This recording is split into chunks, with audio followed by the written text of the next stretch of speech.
Welcome to the DRF Sports Podcast, brought to you by DRF Sports. America's most trusted name in horse racing is now providing sports bettors with exclusive data, analytics, previews, videos, and expert picks on all major sports.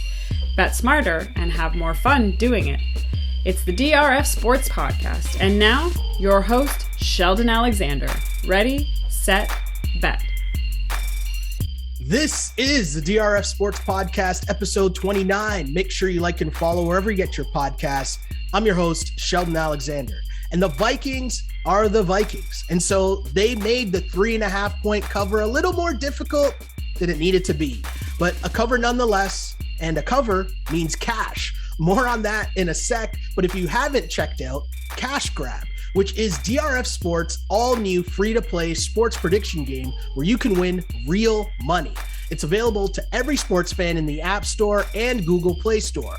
Win real cash prizes every day, as well as a chance to win big money jackpots. All you have to do is download the free DRF Cash Grab app, create an account, and start predicting.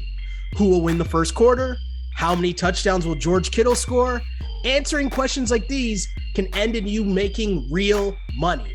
So download the DRF Cash Grab app now and win big.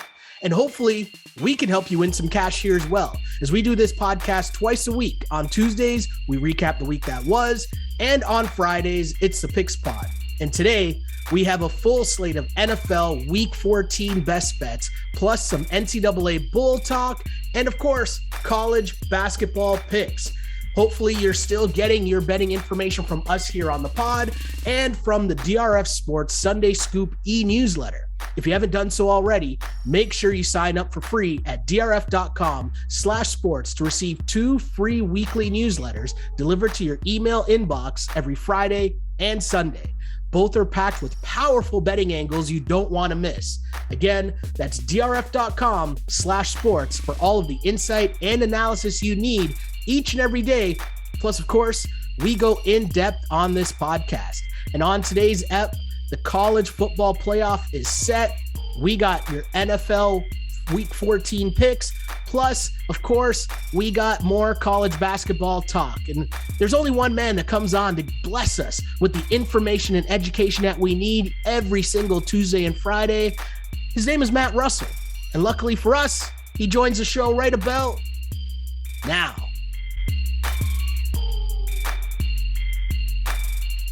It's Friday morning, and that could only mean one thing. It's the Friday Picks Pod, and especially coming off the Kirk Cousins roller coaster ride that is Thursday night matchup between the Vikings and Steelers, a 36-28 victory for the Vikings. But if a score ever lied to you, I mean, it would be that game. But as always, I'm here with my guy, Matt Russell, to break it all down as well as give us his best bets for Week 14 in the NFL. Mr. Russell, how are you doing on this Friday morning? Oh my God, it can never just be normal, right? We talk about it.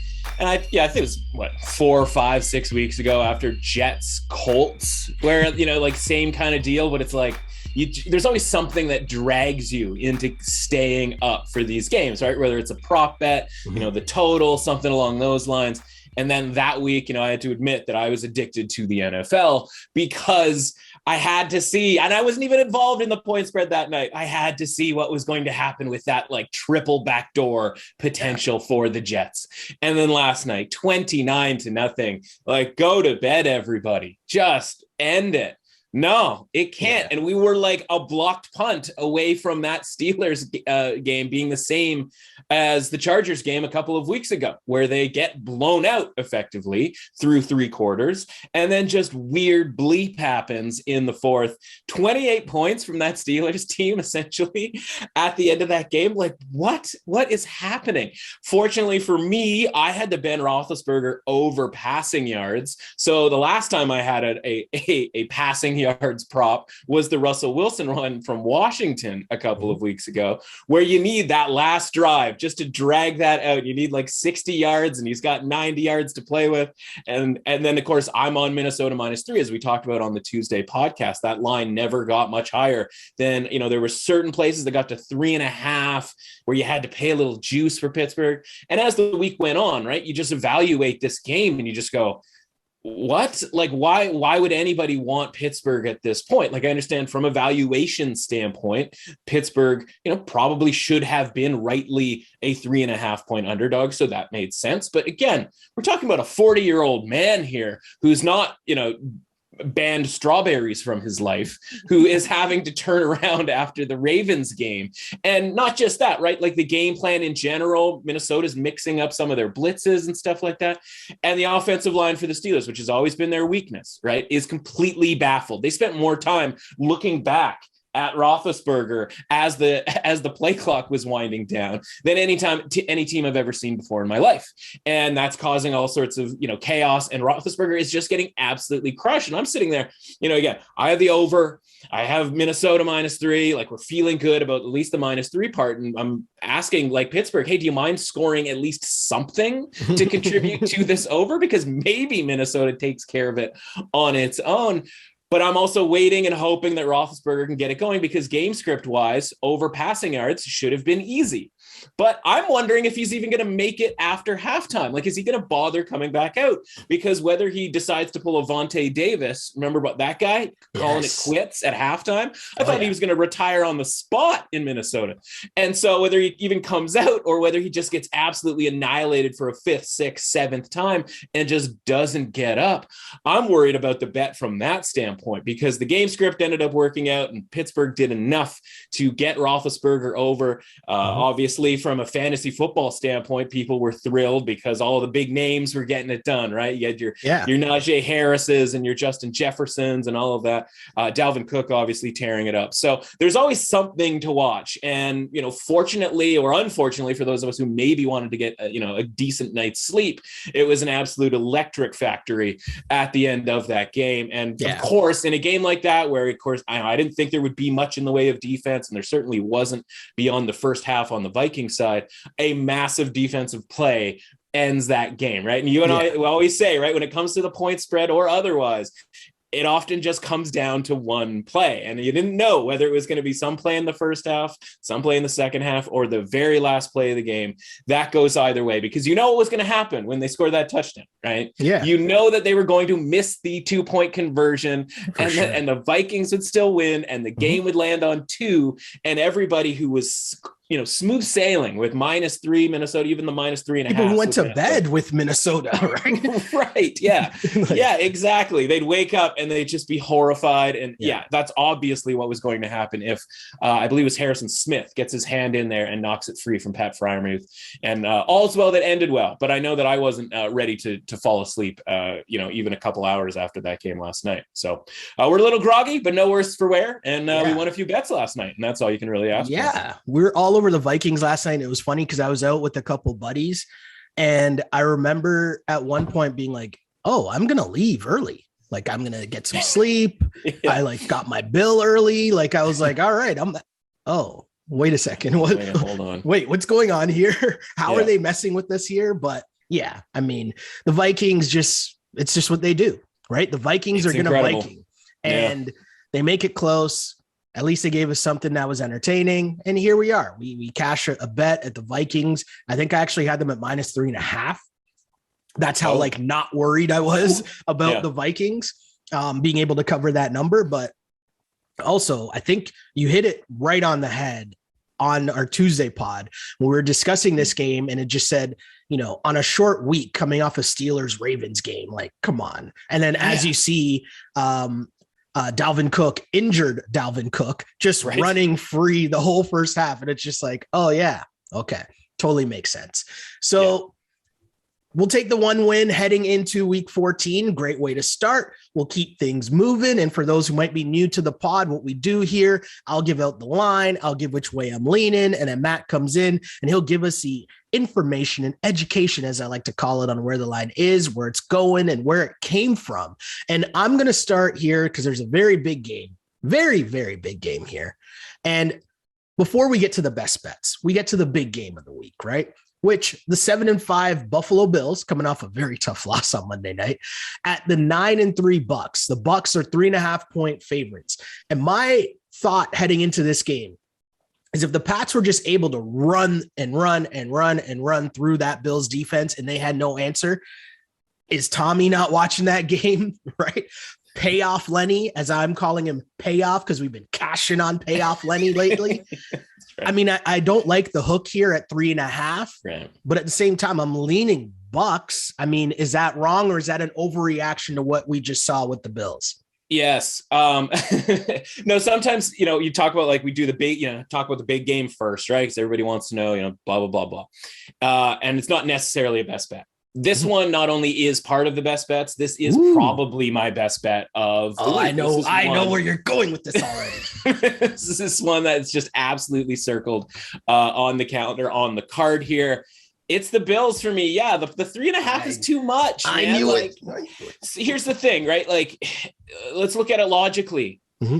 If we're upset with the Bills because they played a certain way, and they got obviously schooled by Bill Belichick, but like you didn't have to do all of the stuff that you did, right? You didn't have to play the game plan that you didn't have to match Bill Belichick with all these stupid run plays. You didn't have to ignore the pass game when you have the advantage. You had the cannon-armed quarterback. We talked about this. You didn't have to do that, right? Mm-hmm. And so if we're going to get mad about the Bills, right? If we're going to discount the Bills because of a game that was played in really bizarre, sort of unusual conditions, winter conditions, if you will. If you remove those winter conditions, why would we be upset with them going forward, right? Why would we be downgrading them going forward when they get to play in optimum conditions, right? Like, I don't know how that game would have gone if they had played the Patriots in a dome. We might not see decent conditions a couple of weeks from now when these two teams meet again, when the Patriots and the Bills, I should say, meet again. So maybe we never know what those two teams look like, how that matchup looks like when they play in nice conditions. Okay. We do have the Bills here who just came from, listen, anything you've ever done, right? Like I usually, as a guy who loves golf, like I often compare it to golf where it's like, if you play in the rain and you're putting like gloves on, you've got the jacket going, there's an umbrella, your clubs are soaked, the towel's getting worked. And then the next day you play in the sunshine and you go, oh man, like I forgot how nice it was to not have to worry about all that other BS, right? Like you're going to play better. You're going to appreciate the conditions that you're playing in. It's the same thing for the Bills here. We can throw wherever we want. We don't have to worry about gale force winds here, knocking down passes or this, that, or whatever, or having the defense crowd the line because we were unwilling to throw the ball deep. We can huck it around. This is outstanding. And on the Buccaneers side of things, you mentioned, Tom Brady's watching this, but guess what? If the option is Tom Brady throwing the football or handing the ball off to Leonard Fournette, I would take the Leonard Fournette handoffs. Like if the Buccaneers want to run the ball more because they saw what they saw from the Bills, let them. Like that sounds like a really great idea if you're the Buffalo Bills. And by the way, it's funny because you and I, we do this podcast on Tuesday morning, right? Crack of dawn, if you will. And so I don't get the like immediate reaction because like I watch the game, I go to bed, I wake up, we do this podcast. It's amazing the 3 days of reaction to that game that I couldn't. I mean, listen, you can see it coming because like that's just the how this whole thing works. But like the focus on the Bills defense doesn't make any sense to me. They gave up one long run. And that completely skewed their yards per play, or their yards, per carry against on defense. Yeah. Because they basically, have 40 some odd carries and like 3 of them were successful in the entire game, right? There was a lot of obviously 2 and 3 yard plays. Like Mac Jones is doing quarterback sneaks for 3 yards on 3rd and 4, because again, the Patriots are just trying to get that next first down. All that is to say, I don't think the Bills were that bad. I don't think they were that bad defensively. Our issue on Tuesday, and my issue still, is with the offense. Yeah. But that doesn't have to exist here because they get the Bucks with a pretty bad and a pretty banged up secondary and a pretty bad pass defense. And so I think the Bills are going to score a ton here. I think the Bucks are going to score a ton here too. Okay. This is going to be a fun, like old-fashioned shootout type of a situation here. But I think the Bills are going to play their best game of the season in this one because of that sweet relief relief, that not having to deal with the conditions, because the defense of the Bucs sort of fits in a positive way for what the Bills want to do right now. And so, yeah, like if Tom Brady wants to hand the ball off because he just assumes that the Bills' run defense is bad, and at times it has been. Listen, they got run over by the Colts, but guess what? Jonathan Taylor's pretty good. And a lot of teams get run over by the Colts. And I'm not saying that was a one-off situation here. I'm just saying that like not every team is going to be able to do it. And when it comes to the Bucs, they should roll out the red carpet and let Leonard Fournette run the football a ton here, because the Bills are going to be able to score. And this might be a situation that if the Bucs get too like in love with the run game, I'm not sure they're going to be able to keep up with the Bills. So I love the Bills here. Plus 3.5 is an overreaction. This should be lower than 3. The Bills are still a top 3 team in my ratings going forward. And I love that this whole like, oh, they couldn't play in the cold is somehow translating to value in the warm weather. Like that makes zero sense to me in this game. So happy to take the Bills. This is where it's become super interesting to me, where we do this pod and the difference in just how I view things as we've gone along. Right. So the one thing thrown off the scent here was the extra half point, right? That always will make me pause, which is something I've learned, which is where we're coming from with this. Another thing we always used to talk about was Josh Allen in the cold weather versus Josh Allen when things are nice and the birds are chirping and the sun's shining and all that fun stuff, right? So I see all of those things. And I also see the overreaction because, yeah, all the talk turned into the Bills might miss the playoffs, right? Like that's people were out here with those takes. So I get that's where the value lies. The value lies in the overreactions. The Bucs at the 3.5 because of that extra half point. I like taking the Bills. Yeah, that's where I'm at. Talked you into it. I like Talked me into it. You talked me into it. We'll see how that goes. Well, no. Yeah, I mean, hey, this is what we do. Right. That's right. That's the point of the show. Let's keep things moving here. We got the 8-4 Ravens at the 6-6 Browns. And we're getting into some of the best bets here and where you're leaning and all that. And as I look at this line, I have no idea what to make of the Browns at this point. And that's because of Baker Mayfield, because I have no idea what to make of Baker and his health from week to week, because he's always lying, right, in the media. And then you see him play and he's like hobbling and who knows what's going on. What I do know is that I am not laying points with the Browns. Just not going to do it. Can't do it. Won't do it. Right. Give me the Ravens plus the 2.5 points here. That's what I'm thinking. I know you're going to disagree with me, and I'm okay with that. Okay, so there's no talking you out of this.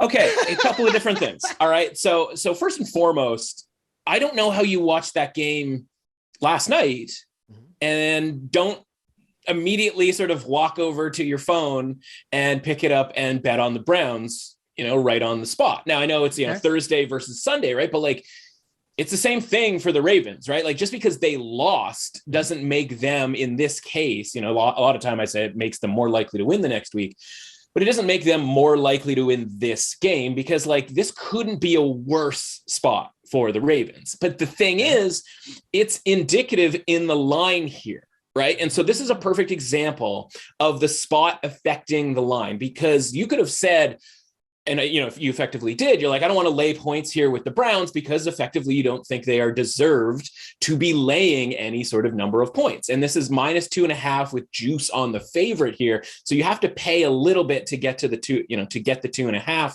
It's available in contests at 3, which gives you an indication here that we might be headed to 3, which is why last night, as I'm watching the Steelers defense, just gaping holes to Dalvin Cook, I thought to myself, I'm like, listen, before this game, the whole laying points with Kirk Cousins, right? Like you can just replace Kirk Cousins with Baker Mayfield in every sentence each way, and you probably wouldn't be that far off, right? Like, and that's the case for a handful of quarterbacks, right? You could throw Jimmy G, right? Your guy Jimmy G is in that discussion. Not my guy. A handful of quarterbacks that we have grown accustomed to, but like that's the league. In a league right now that's 57% underdogs are covering. It's like, yeah, you don't want to lay points with anybody right now because again, you're sort of behind the 8 ball.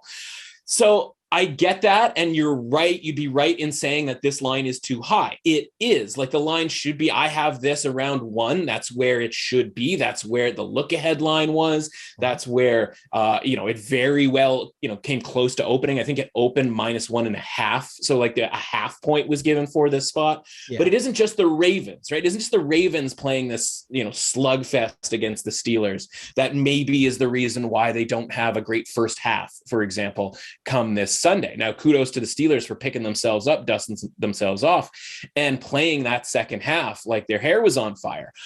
I don't know that the Ravens right now are playing good enough football to sort of turn that type of tide if they get down early. Now, the Browns may absolutely blow their opportunity and not take advantage of a first half that I think they should, be able to create a pretty decent lead. Maybe even a Browns first half bet is a pretty decent idea. Like, It is the Browns. They could do that. But here's the situation here on the Browns side of things. I mean, the Vikings just played like a thriller in Detroit. And yes, they lost the game, and maybe that keeps them locked in for that Thursday night game. But the Browns didn't play last week. And the last time the Browns played was against the Ravens. Like, this is a completely bizarre, unfamiliar, uncharted territory type situation here, where the Browns play the Ravens, get a week off, and play the Ravens. And this isn't, I mean, obviously it's 2 games. So that by definition, that means it's a divisional matchup. But like, since when do you just get to prepare for a team, play them, and not have to prepare for another team before you play that same team again? Like, this is like an NBA basketball series, right? Like, I swear some first round series have had bigger breaks from game 1 to game 2 than the Browns and Ravens have had in this game. And so like the Browns, and it's a divisional game. These two teams are like right there atop the division, sort of, jockeying for position. It's not like you're going to overlook this team. Like, the Browns physically could not be more prepared for this game, mentally, physically, however you want to frame it, right? It's not possible. You can't do it any better than this with 3 weeks to prepare for this game. And sort of I'm going to call it a practice game, but like a dress rehearsal game in between, right? Which, by the way, like, they almost won. Now, you could easily sit there and say, listen, Lamar Jackson turned the ball over 4 times and the Browns still didn't win that game. And I would be here to tell you, yeah, I know, I get it. But the thing is like, they still turned him over, right? They still created a lot of those turnovers. They weren't necessarily because he was inaccurate or because balls bounced off guys' hands, right? The defensive scheme was part of why he turned the ball over so often in that game. And so the Browns are as healthy as they're going to be all season long here coming into this game. I mean, obviously, over the course of this season, you're going to lose guys, season long injuries, the Jack Conklins of the world, right? We saw was his knee was buckling as he was walking off the field. Obviously he's not coming back, but like, maybe they looked at the tape and saw what we saw. Where was Kareem Hunt? Maybe let's use him a little bit more, right? Like, they get to focus on that game where the Ravens were focusing on the Pittsburgh Steelers. And by the way, still weren't able to beat the Steelers. And the Browns, I think, are still a better team than the Steelers. So all of that is to say here, right? Like, this couldn't set up any better for the Browns. And I'm sure we have said this before, and I'm sure we'll probably say it again. But if the Browns can't win this game, right? Like, if they can't win and cover this game, like, what are you doing? Like, Thursday's game was a scheduled loss. You have them in the NBA, you have them in the NHL, where teams just circle it and go like, we're not going to win that game because it's, back to back or travel situation. Like, this should be a scheduled loss the same way last night's game was a scheduled loss. Now, can the Browns sort of take care of business on that end? Man, I'd like to think so, with all the injuries to the Ravens, right? Like, they're going for 2 at the end of that game because they didn't have any cornerbacks left. Like, I know the Browns don't throw the ball a ton, and like, this isn't that. Like, this isn't, who are they going to, the Ravens don't have anybody to stop blank on the Browns. But like, come on here, Cleveland. This has to be a win and a cover for the Browns. And like, it'll be just absolutely appalling if somehow they don't. See, we've started this pod, we've done 2 games, and you're going to convince me in the first 2 games. And the only reason I'm going to say that I'm convinced here is because of the schedule. Like, Your whole Yeah. coaching staff should get fired if you cannot. Totally. Like, you basically have had a month to prepare for the Ravens. Stefanski won Coach of the Year. Like, they should burn that award. Like, you know what I mean? Right. Like, just light that thing on fire if they don't win this game. Like, how can you not? Again, it's not like they got blown out in Baltimore. That's a 3-point game. There was a missed field goal for the Browns. Like, that was as evenly played of a game as possible, right? But like, the only reason to take the Ravens here would be like, oh, well, I'm getting 3 points with, like, I guess the better team, but I just don't know that how that quote unquote betterness, that better team element shows up on Sunday when Cleveland has to be playing at the top of their range and the Ravens have to be playing at the bottom of theirs. This is totally one where we talk about the spot.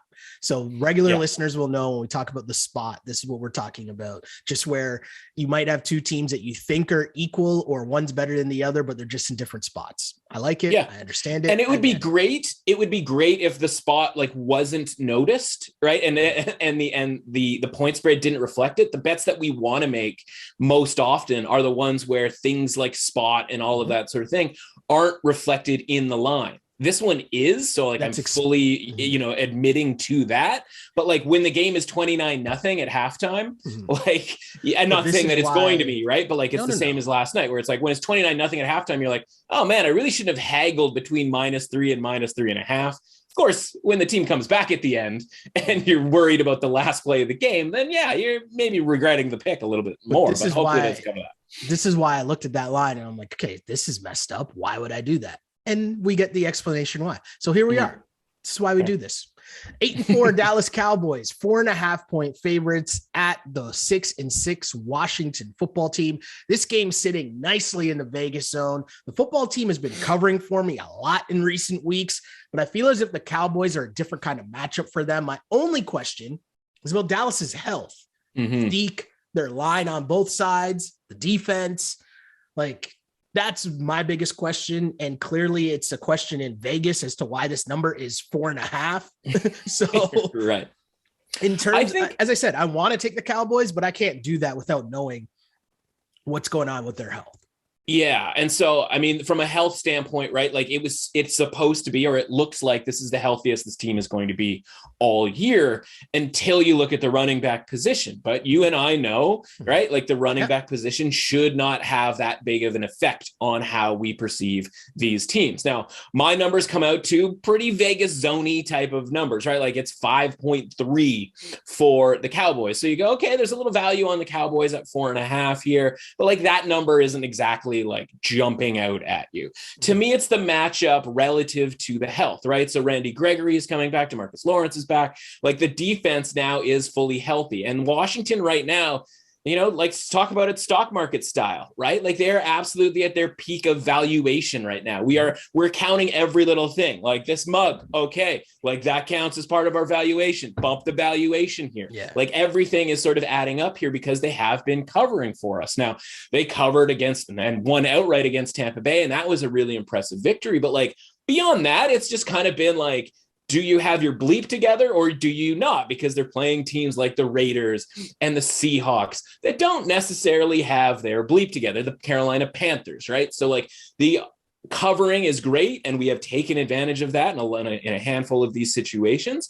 But like a full strength Cowboys team should be a different animal, right? Yeah. A full strength wide receiving core for the Dallas Cowboys and Dak, who again, maybe everybody's a little bit down on Dak. I have him in fantasy football. I'm waiting for him to get back into the 20-point zone. Anytime you want, Dak, feel free.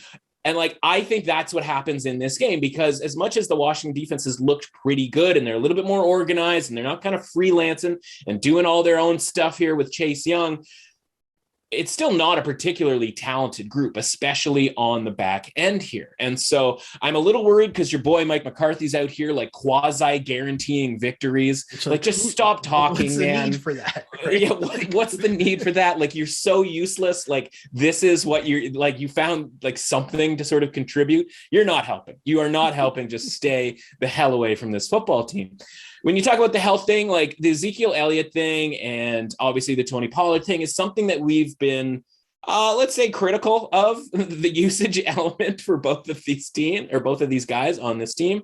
And then it's announced that like Tony Pollard has like torn his fascia in his foot. And I'm like, I have had an injury in that part of my foot and it's really bad, but they say like tearing it is actually good and is not that big of an issue. And I'm like, how is that possible? Like, is this your appendix? Is this the appendix of the foot where you're just like, hurts a little bit. Like, let's remove it entirely. Yeah. I don't know. I'm not a doctor, right? But apparently he's going to play in this game. And so is Ezekiel Elliott. But when it comes to the usage on those two guys, I'm not going to say I've turned on this. It's just I needed to understand it, right? When you don't understand something, instead of just planting a flag and being like, this is stupid, how about you learn a little bit about it? So I'm like, okay, why are the Cowboys using Ezekiel Elliott so much? And it's pretty simple. It's pass protection. Right. And like they need him in there to pick up blitzes, which he does pretty well. When he starts missing blitzes and pass protection type stuff, that's when you got to get him out of there.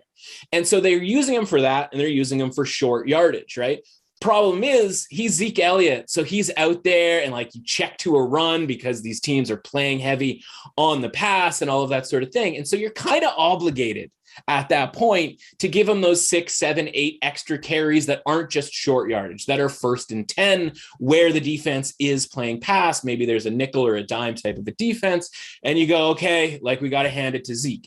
And it's really bums everybody out because he turns 8-yard runs into 4-yard runs. And he turns 4-yard runs into 2-yard runs. And he turns 80-yard runs that Tony Pollard gets into 4-yard runs, right? Like it is that kind of a bummer, right? But the value for Zeke Elliott being on the field is in that pass protection, right? But of course, he doesn't get credit for the CD Lamb catch across the middle, for the Michael Gallup catch down the sideline. We don't see that play happen and go like, nice work, Zeke, picking up the blitz, right? Like that's just not how we're wired to watch football. And so like, that's why he's out on the field. And that's why you're limiting sort of by, de facto limiting Tony Pollard on that side. And of course, that's great. Tony Pollard comes in, he has eight carries, and one of them goes like 40 yards. And everybody goes like, why aren't we doing that every time? And it's like, well, maybe because Tony Pollard's not particularly good in pass protection. And in 2021, you have to be good in pass protection because that's what's going to give the Cowboys victories on a week-to-week basis. And that's why I think they're going to win this game. And I think they're going to do so relatively comfortably. And, again, I just think this number is obviously a little bit too low for the Cowboys. They have an advantage here that the Washington football team hasn't necessarily seen, where it's like, we talk about Derek Carr, right? And it's like, oh, if you play man-to-man on Derek Carr, like you are going to get busted. That's obviously the case for the Cowboys as well. But it's more the case if you play zone against the Cowboys, right? Like Zach and CD Lamb and all of those guys, like they're going to find the holes in the zone. The tight end is going to get involved. All of that stuff they're just better suited at doing that sort of thing. So for me here, this is, a really big focus spot for a Cowboys team, a little extra rest, all of that sort of thing, against a Washington football team that's getting really, really highly valued at this point because we're now talking about them potentially making the wild card. I've even heard, they could beat the Cowboys here and like make a run at the division. Yeah. All of that stuff is the weekly nonsense that you and I try to parse through and just kind of realize, okay, this is why valuations are getting out of hand here. We don't need to value the mug here when it comes to the Washington football team. This is a little too much for them. The Cowboys win this game and they do so relatively comfortably. I like it. I like it a lot. Let's keep things moving though with the 5-7 Saints, who are 5.5-point favorites at the 3-9 Jets. This is just weird to me because the Saints being 5.5-point road favorites, and I don't even know who's starting for them. And I don't even know which one would be the better option that I would feel right. comfortable in terms of laying the 5.5 points. So, this weird Vegas zone line, I feel like, and I'm stumbling over it because I'm like, the Jets. And anytime I'm like, I think I kind of like the Jets. Yeah, right? Sweet. We get to bet the Jets. It's a tough play. It's a tough play, but here I am saying I like the Jets at plus 5.5. Yeah. And I think, and that's where I am too. And it's hideous. It's disgusting. I feel gross, but I just think that's the play here because like, what are the Saints? What have the Saints done to be road favorites of any significant margin? My numbers come out to about 3 in this game. Like, doesn't that make a lot more sense to basically anybody that the Saints would be about a 3-point favorite in this game? Because this game was lined at 6 as a look ahead. Then it was lined at 6 on open. And if you're feeling a little bit greedy because maybe the Saints were going to get a decent injury report, Alvin Kamara potentially back, Teron Armstead potentially back, maybe you're feeling a little greedy and you're like, oh, we might be able to get 6.5. Maybe it goes up to 7 when these things get announced. Didn't happen. Immediately, even before any sort of injury, inclusions, it was bet down to 5.5. So the 5.5, it's by and large a dead number, right? I mean, these days with the 2-point conversions and all of that, and kickers who can't make extra points. Saw another one last night that thrilled me no end. Greg Joseph. In this day and age, right? Like I don't know, how many key numbers there really are, or if these, the key number of 5 is ever going to be a sentence that we actually say. Yeah. All that is to say, like, yeah, I would love 6 here, and I'm going to wait to see like Kamara gets officially like in the lineup and Armstead officially in the lineup. And maybe come Sunday, we see ourselves getting a full 6 here and we can get back to that number. Because if this game goes to overtime, right, I want a full 6 points. I don't want to get jammed up by the Saints potentially if this game goes to overtime. And in a game where I don't think either team's going to score a ton, right, overtime becomes even more relevant and even more of a possibility here. So I think the number is off in this game because it's the Jets, because we're sitting here looking at this knowing we're getting a couple of points of value and still not really all that excited about it. But like, isn't that the game, right? Wasn't that the game last week with the Steelers? Wasn't that the game with the Seahawks as well, right? Like that is what we do. We just take the extra value and we understand that we're getting like 10% more win probability by getting 3, 4, 5 when maybe we aren't supposed to, and hopefully 6, or at least a push on 6. Like that's the whole point, right? You get 10-15% of just general probability when that line moves the way that it does, or the way it sits, where it does. So of course, like we have to take the Jets. Now, maybe that sort of 40% chance of the Saints winning and covering this game comes to fruition and we end up losing the bet. You have to shrug your shoulders. That's why we're 60% on NFL this season, right? Because we lose 40% of the time, because 40% of the time, that sort of thing happens where, Tampa Bay makes a field goal at the end, or Baltimore makes a field goal at the end of the game. And a game that you had handicapped pretty correctly doesn't go your way. Like this stuff happens all the time. So I don't think the Jets have quit. This is one of those quote unquote bad teams here, right? That you can look and point to and say, like that team is still playing. They might not be very good, but they at least are trying. They at least think they can win some of these games, right? Had a nice first half against the Eagles. Did things fall apart a little bit in the second half? Absolutely. I was fine with that as I was on the Eagles. But they're still out here trying. And I'm not sure that that's necessarily the case with some of these other teams that we'll get to here in a little bit. And again, the Saints, since Jameis Winston got hurt, right? They won that game against the Bucs. They ended up finishing that off. Yeah. Haven't won a game since. No. Right? Right. We give them credit and I thank them for making the comeback to get under the number against Tennessee. That was awesome. But blown out at home by the Bills in a, theoretical, night spot that you're supposed to play pretty well in. Nope. Right. Same thing with the Cowboys. The term mallet finger is now prominently involved in our lives, and Taysom Hill is apparently going to start with said mallet finger. Does Joe Burrow have mallet finger? What makes it a mallet finger? I don't know. But all of a sudden, this is a really sort of prominent thing in our lives here. So Taysom Hill, even with 5 non-malleted fingers, I don't like that. And I don't like Trevor Siemian either, especially, outdoors, on the road, all of that sort of thing. So Alvin Kamara can come back in this game, but we've talked about this, the explosive Alvin Kamara, the one breaking all of the tackles and putting up 4 touchdown games, we have not seen that this year from him. Now, maybe that's a him problem. Maybe that's a Saints offense problem in general here. But how are the Saints any different than the Titans when they went to New York without, half of their skill player, roster? And that was still when they had Derrick Henry, right? So the Jets can absolutely win this game. I will include them in money line parlays and all of that sort of thing. Definitely red light special level type stuff here when it comes to the Jets. It's just incredibly uncomfortable, but those are the bets that you need to make. Speaking of uncomfortable bets, week after week, I've been talking myself into taking the Jags to cover spreads. And very recently, the Jags have not been able to come through for me at all. Right. Now, the 2-10 Jags are at the 6-4 Tennessee Titans. Titans favored by 8.5 points. Now, the Jags have been getting rolled, but they do tend to play the Titans kind of tough. Like I'm saying it, but like, you know what I mean? It really stinks. Right. So, I mean, logic tells me I should take the Jags, but I've been in this spot the past however many weeks. How many times can I keep saying, hey, I'm going to take the Jags with somewhere close to double-digit points instead of just being like, you know what? Maybe they just really, really stink. Yeah.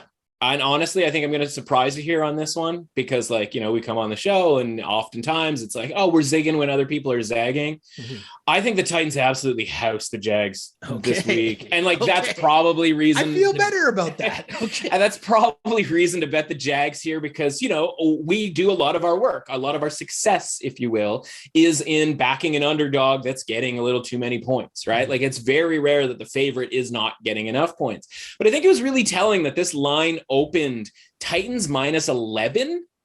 And then everybody's like, whoa, easy, big fella. Like, that's a bit much. And like, it instantly, like, I remember like seeing the line at 8.5 and going like, I swear that was 11 on Sunday when it opened. But like, you know, bowl games are going, you know, the lines are populating for that. I'm like, maybe I completely dreamed that the Titans were 11-point favorites. Yeah. And like, I get the initial move. Like, I get why you would be like, why would you make the Titans 11-point favorites? Like, the last we saw of them effectively, you know, in the same situation as 11-point favorites was losing outright to the Houston Texans, right? So like, I get why that first move has to be take all those points with the Jags. And then of course the sportsbook goes like, okay, sorry. It should be 8.5. 8.5 is the number. 8.5. Sorry, we made a mistake. Went a little too high here on the Titans. And like, so I get all of that. I get why that move happened. I get why that exists. From a football standpoint, like you mentioned, like these two teams like play each other tough, but like, I think that's a lot of that is like in our mind's eye of being like, oh God, it's a Thursday night Jags Titans game. Like, great. And it's like a slop fest and like whatever. And even in the game earlier this year where the Titans blew out the Jags on the scoreboard, the Jags numbers actually weren't terrible in that game. Like, there was an unfortunate fumble in there. And obviously the Jags do what they do where they don't convert drives and all of that sort of thing. But like, isn't that the point at this point in the season? Like, we've hit the point. Yeah, it's what they do. Right? Like, it is what they do. And as much as you go like, oh, well, when they have James Robinson, like the offense has a little bit something to them, right? Or metrically, the defense is getting a little bit better. Well, the defense getting a little bit worse here now, right? Miles Jack questionable, Josh Allen, the other Josh Allen, the sacker Josh Allen, not the sackee Josh Allen. Those guys might be out for this game, but I don't even really know that it matters at this point because it's mid-December now. Like, we're getting into mid-December territory. And like, yes, the season goes into mid-January, but like at that point, it's going to be like, for the players to be like, wait, we're playing on January 10th or whatever it's going to be. Like, they're going to be right. It still feels like it's the end of the season now for a lot of these teams, especially the Jags of the world, right? Like, Detroit had a reason to be up for a home game because they hadn't won a game yet, right? Like, they had to be motivated from that standpoint. The Jags are sitting there with our guy, Urban Meyer, and it's like, we got nothing to play for. This organization is awful. There is absolutely no hope here. This isn't like a Robert Saleh, like, at least we'll get the guys up here because we see something here for the future. We got a banged up Jags team who just doesn't even appear to be trying to win football games. And honestly, I don't even really blame them because we saw them last year absolutely tank a game to the Bears. Like, they were dangerously close to beating the Bears at home towards the end of the season. And they came out in the second half and were just like, whoa, we do not want to win this game. Trevor Lawrence is out there. We can't do that. We have to get the first overall pick. Like, it was called in from upstairs, right? And so they ended up doing that, and the Jets didn't get the first overall pick because the Jets were dumb enough to try at the end of the season. At least the Jags may not be dumb enough to try here. And at least Urban Meyer didn't go to Notre Dame. He didn't go to USC, right? He didn't walk out the door.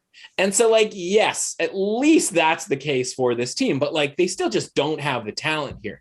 And then you go, okay, well, what about the talent level on the Titans, right? Like, No, still no Derrick Henry, still no AJ Brown. And those two guys need to be in the lineup for them to compete against good teams. They need to be in there to be able to compete against the Patriots on the road, for example. They probably win that game against the Texans if they have one of those two guys at the very least.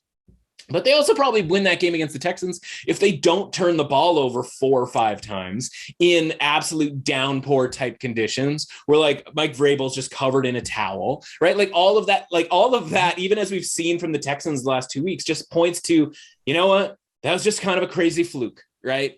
Now you've got the Titans coming off this bye, and this has been a problem for teams coming off of a bye this season. Is that just small sample size? Maybe. Is that new age NFL where teams like mega take the week off and aren't ready to go? The Titans, having lost these last couple of games, especially that game against the Texans, aren't in a position to just take the week off, right? Like they need to be locked in. If you have any credibility or sort of credit given here to Mike Vrabel, he will have this team ready to go. But the thing that makes the most sense to me here, as far as backing the Titans, is the 200 plus yards that they had running the football against the Patriots before the bye. So yeah, Derrick Henry is not in there, but I'm not going to say it doesn't matter that Derrick Henry's not in there, but if you run for 250 yards, it could be me and you combined, right? Like the numbers are the numbers, right? Like if you run for that yardage, like it doesn't matter if it's Derrick Henry doing it or that two-headed monster of McNichols and the other guy whose name escapes me right this second. No, Foreman's out. It's the guy that they just brought in. It's not that important. Speedster, yeah. Right, like he was busting it. Yeah, he was busting it against the Patriots. Anyway, people are yelling at the podcast. It's not important. We got it. Yeah. Point is, it's guys running, right? Like it doesn't matter, right? Like it's Derrick and it's Henry. It's just not Derrick Henry, right? And so the point is like they get the run game going here. That makes things a lot easier for Ryan Tannehill. So if you can get the run game going, you stopped with the Adrian Peterson BS, right? Like you got him out of here. You got some young bucks, some fresh legs, some guys looking to make a name. They know they're not going to be the starting running back for the Tennessee Titans next year, but you know who they might be the starting running back for? Literally any other team if they show out, right? Like we're going to find the Dearness Johnsons of the world going to a different team. We're going to find the guy whose name that I've already forgotten here on the Titans. He is going to find his way onto another team if he can continue to put up big type of numbers, right? Yeah. So I'm not worried about the run game here against the Jags. And if I'm not worried about the run game, now all of a sudden things for Tannehill get a little looser, right? Like he's going to be able, and it's not the Patriots pass defense that he has to deal with. It's just the Jags pass defense. And so the guys who are there running out there, and maybe it's Julio Jones, maybe it's not, but like the other guys on the Titans, the guys who frankly aren't very good, they're going to get a lot better because they're going to be a little bit more wide open, right? Like they're not going to have the JC Jacksons of the world like draped all over them. So I think the number was probably closer to right the first time around when it was opened at -11. Like I think the Titans win this game by double digits. I understand why that number had to come down because of where we are with, again, valuations, right? The Titans are valued really, really low right now, but that running performance against the Patriots went under the radar. And so if they can do that again, which I don't see why they wouldn't be able to do that again, I think they can win this game relatively comfortably because the defense and the defensive line still pretty good for that Titans team. And Trevor Lawrence still pretty bad right now with all of those, guys around him who are pretty bad as well. James Robinson, I don't really think he's going to play here. Again, like why bother in this case? Because the Jags at this point, it's better off if they lose. And I think they are fine with doing that right now. Better off to be in 1-2-3 Cancun mode, right? Let's keep things moving here. The 5-7 Falcons at the 5-7 Panthers. Panthers laying 2.5 points at home. I don't know if Cam Newton's still lurking or is he not back anymore? I'm not really sure because I can't lay points with the Panthers and Cam. Okay. I understand that. I do. Okay.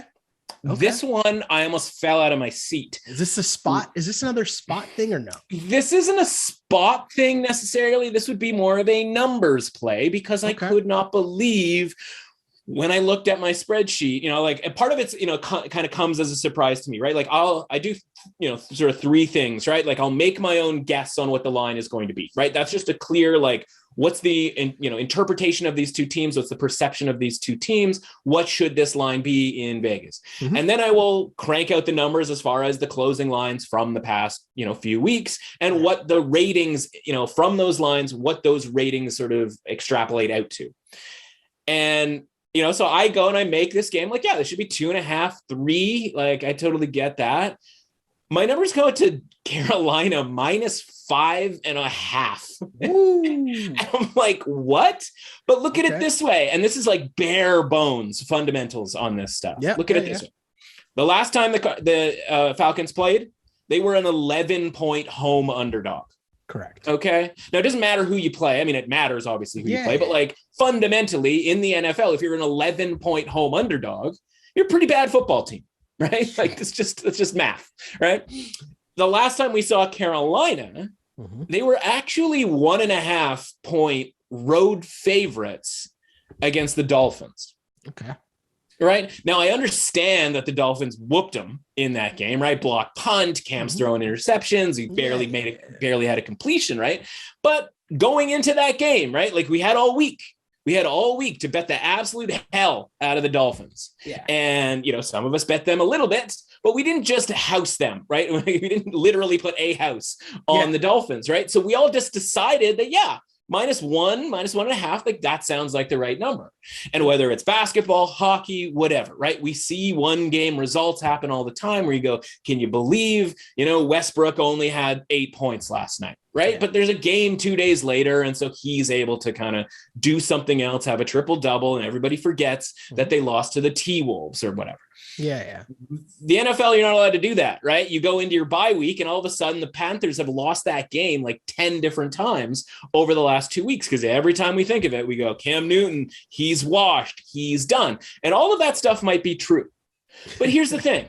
The last time the Panthers played the Falcons in Atlanta, the Panthers won that game relatively comfortably. And I'm here to tell you, it had absolutely nothing to do with the quarterback play. Right. Sam Darnold was in there. He was running the football against the Falcons. Remember when Sam Darnold was running on teams? I remember he was leading the league in rushing touchdowns. What a time to be alive. Anyway, so he's doing stuff on the ground. Sam Darnold was doing stuff on the ground from the quarterback position. Then he gets hurt because Sam Darnold shouldn't be doing stuff on the ground and got a concussion. And PJ Walker came in and PJ Walker did absolutely nothing. All right. So the point is like Carolina walked right into Atlanta, won a game comfortably, and the quarterback did nothing. So if we're going into this game and we're like requiring Cam Newton to do something, kind of anything that he does is a bonus in this game from a throwing standpoint, right? Yeah. Like he literally can't do it worse than Darnold and Walker did because those guys didn't do anything, right? And so, by the way, Sam Darnold was doing stuff on the ground. You know who can do stuff on the ground in theory? Cameron Newton, right? Like if Sam Darnold is going to be a weapon in the ground game, then Cam Newton can be a weapon on the ground. And like, we didn't see that last week with Tom Brady, right? Because he's not going to run football, nor would he need to in any way, shape, or form here, right? But the Falcons defense has not been very good against mobile quarterbacks because guess what? Falcons defense, not particularly good against anyone much, right? Right. Like they're decent. They have a couple of pieces, right? Like there's obviously a couple of defensive linemen, they're pretty good. And Terrell has been a blessing for them. A guy who was maligned getting drafted as high as he did. He's a pretty good corner, but you look at it and you go, oh, well, no McCaffrey and like Cam Newton, not very good. Like, why would I lay points with this Carolina team? And I'm not saying this game's going to be some electric game or like blowout type of situation here. I just think Carolina wins the game. And a lot of the times that just means 16-13. Right. 17-13, like just doing enough here because clearly the Carolina defense is capable of stopping Matt Ryan, right? Like maybe Tua is something of a challenge because he's cooking a little bit with his short passes and his rollouts and all of that sort of thing. But like Matt Ryan's still Matt Ryan, like still capable of not being very good. And like we're giving Atlanta credit for like going to Jacksonville and winning a couple of weeks ago where it was like, yeah, man, I don't know. Like this is still, and we cashed there because we were on Atlanta in that game. But like before that, it was the game against the Cowboys, the game against the Patriots. And as much as we liked the matchup last week, getting 11 and probably deserved better luck in that game, like, this still isn't a very good football team either. And so, whether I think Cam Newton's going to have a better game because he's had a couple of weeks off after coming off the couch and playing 2 football games, like, I could make that case for you. Yeah, I could make the case that, like, 2 weeks of being, a quarterback being off the couch, like, it'd be nice to have a week off and maybe you'll get a best performance of the season from Cam Newton this week. I can make that case. Do I necessarily believe that in its entirety? No, because I've been burned by Cam Newton before, but at least it's a thing that exists out there in the ether as a possibility. And again, I don't think it really matters from a quarterback position here, because I think the Panthers can do enough auxiliary to that, using Cam on the ground. Again, I don't know about this whole, like, can we talk about the Joe Brady thing here real quick? Like, what did and I'm sure we've talked about it before, and I know I'm sort of rambling here, but, like, again, somebody needs to explain to me what's so great about Joe Brady, the former now offensive coordinator of the Carolina Panthers. Because go ahead, hit me with it. His last name is Brady. I kind of like it.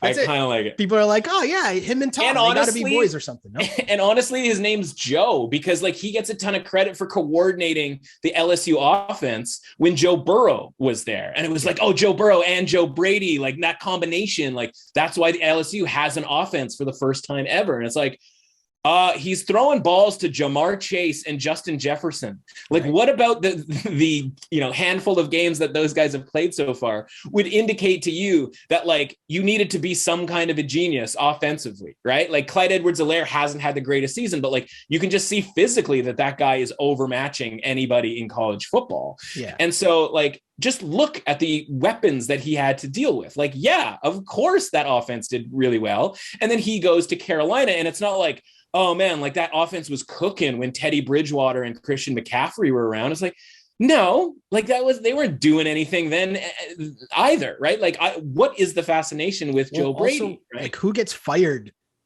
how many days into the bye week? Like, literally, like, the midpoint of the bye week. And insane. So clearly some fishiness was going on, right? Yeah. And I thought, like, 2 days later, he was going to be announced as, like, the head coach of Oregon or something like that, right? Yeah. Where he was, like, taking interviews. I imagine that's probably what happened, where he was taking interviews with college teams, and, like, maybe he's taking interviews with Baylor if Dave Aranda was going to leave, and Matt Rule was like, hey, that's my team or something. I don't know. Right. But the point is like, that was a weird situation, but it's not like he's some sort of golden god from a coaching standpoint, right? Like, a lot of people could have done what he did with the talent he had at LSU. Like, that was the perfect storm, right? Of sort of career bump that he got there. So anyway, all that is to say, like, just because he's gone and now they're going to turn to a run oriented attack, like, yeah, I don't think that's a positive EV way to play football at this point. Mm-hmm. But again, against the Falcons, I don't think they need to be, positive EV necessarily, right? Like, it's not, they're not going to do anything the rest of the season. They'll probably lose the rest of their games after this one, but I like the Panthers to win this game and cover the 2.5 point spread. I'm even waiting because, like, again, if a lot of people think the Falcons are live, which, listen, they are, it's a 2.5 point spread game. They could easily win this football game. But I think a lot of money comes in on the Falcons. And again, you get 2, maybe something happens on Sunday, you get it down to 1, something along those lines. Yeah. I like the Panthers in this game, and I like them a lot. And it's strange to say because this game's kind of garbage. So I'm super interested in the next 2 games. I'm going to bunch these together because they involve some bad teams and some double-digit spreads. And first off, the 1-10 Lions at the Broncos. Broncos are 10-point favorites at home. I don't understand that. I don't get it, but I look at it and I think, okay, so last week was a Super Bowl for the Lions. They get their win. They're celebrating. They're, as Jalen Rose, famous Detroit Lions fan, will say, they're out champagning and campaigning all week, right? Nice. Last second win. So that they could be on a little bit hungover this week. Sure. Say. But I still don't get how you're 10-point underdogs to the Broncos. Like, that seems just weird to me.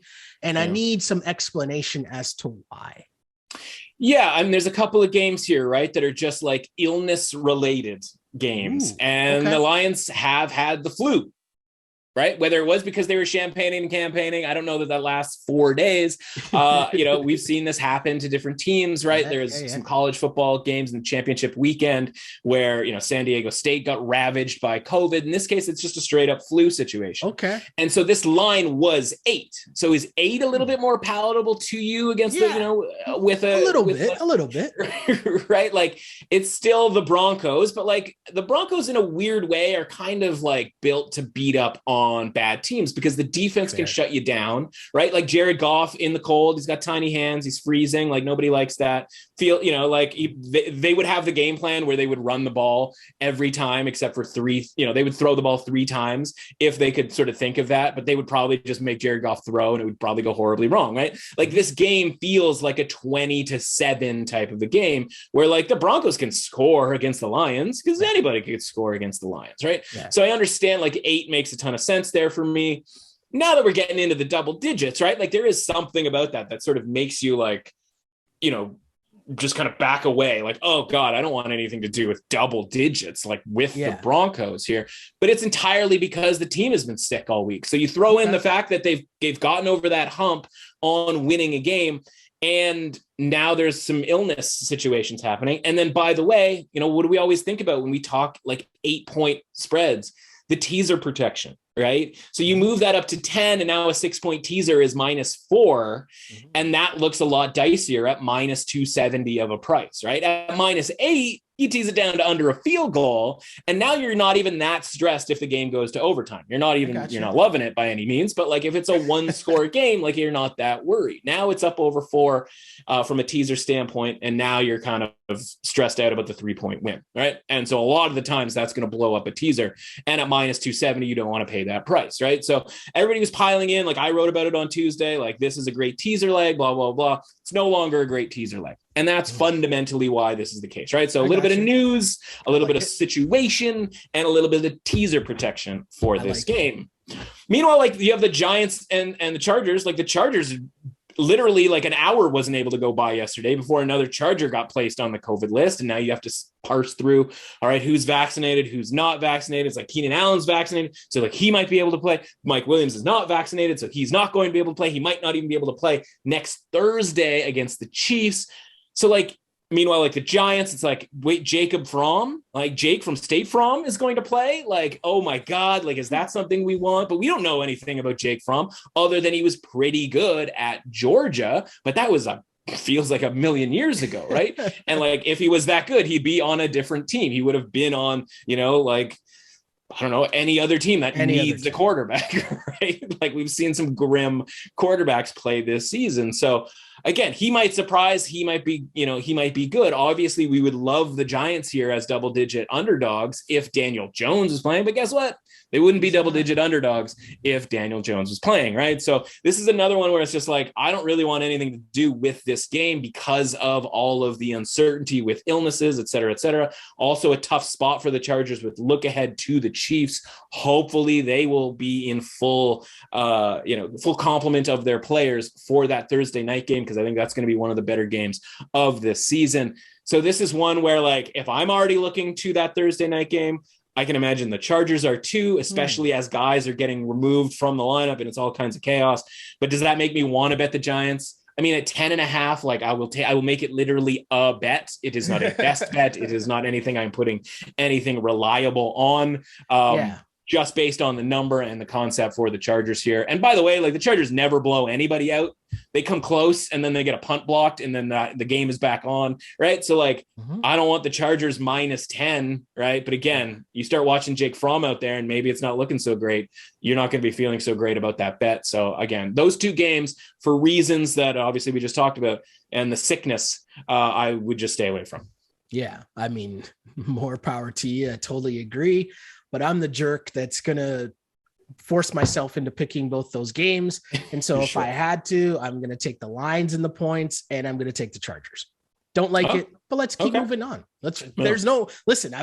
We just went through it. There's no like actual basis for any of that. Right. Well, like, sure. And if you're making a bet based on what we just said, like you've missed the point. Right? Exactly. right? Like I am not laying money on those games, right? Like that's you signed up for picking every game. We talked on Tuesday about the difference in my record, picking every single game, sort of having my hand side, being forced to do that. And if you don't hear me talk about a game on this show and nothing significant happens between Friday morning and Sunday where I might play that game, in a lot of cases, I'll maybe tweet that out or write a column about it or something, like it's because I don't feel strongly about it, right? Like Seattle, Houston, like where are we supposed to play that game? I don't know, right? Like Houston's a horror show. They just cut Zach Cunningham. Is he good? I don't know. They suspended Justin Reed a couple of weeks ago. We talked about that being funny that like he was their best player on defense. It's like they have a best player on defense. Like those signs that the locker room is crumbling. Yeah. And it's like, oh, okay, well, let's bet against them. The Seahawks -8.5, where like DK Metcalf might be out and Jamal Adams looks to be out for the season. It's like, I don't want that either. So like, why would I force myself? Now they're handing the ball off to Adrian Peterson. That's right. And now Adrian Peterson is like breaking a record, and it's not for most teams played for. It's like he's passing Jim Brown, like Jim Brown, like leave Jim Brown alone, man. Right? Like how, like that's just such a scummy rate. Like, oh, get out of here with that stuff, And then like Joe Burrow, does he have mallet finger? Like, do I want anything to do with that game? Like, I'll take the money line on the Bengals as part of a money line parlay, but like that's the only investment I'm looking to make on that game with all of the different injury moves there. So, there's a reason why we talk about some of those other games in depth. Yeah, for sure. One game we will talk about for sure. The 6-6 Raiders at the 8-4 Chiefs. Chiefs 9.5-point favorites at home. I don't like the Raiders at all, but so with that said, the leans are always that too many points to the Chiefs still. And I know they're playing a lot better as of late. I know their defense looks a lot better as of late. I mean, I'd love it a lot more at 10 to take the Raiders, right? I'd love it a lot more. But I'm struggling talking myself into taking the Chiefs to lay 9.5 points. Like, I don't want to do that. Well, the good news is, my friend, last night, the line moved to 10 and you have the opportunity now. Now, of course, what comes with that is, right? Like, oh, so the line moved up, which means people like Kansas City. So should I still like the Raiders, right? Like, that's the problem, right? You're like, oh, if this was 10, I'd love it. But then you're like, oh, wait, people are betting -9.5 on the Chiefs here. Now, last week against the Broncos, again, like I think we talked about on Tuesday, like kudos to anybody who bet the Chiefs. Like you won the bet. That's great. More power to you. I'm not there, man. Like that was a fortunate cover, right? Like whether it's the ball landing in Sorensen's lap for the, or just the Broncos not being able to convert the end of drives. And again, you give credit to the Chiefs for sort of stopping them, if you will, but it's pretty simple. Like look at the plays run and the yards we're playing, all of that stuff. And it's like, that's not a 10-point win for the Chiefs. And so again, I get why this line is where it is. I guess I get why people like the Chiefs now because the defense is playing that great.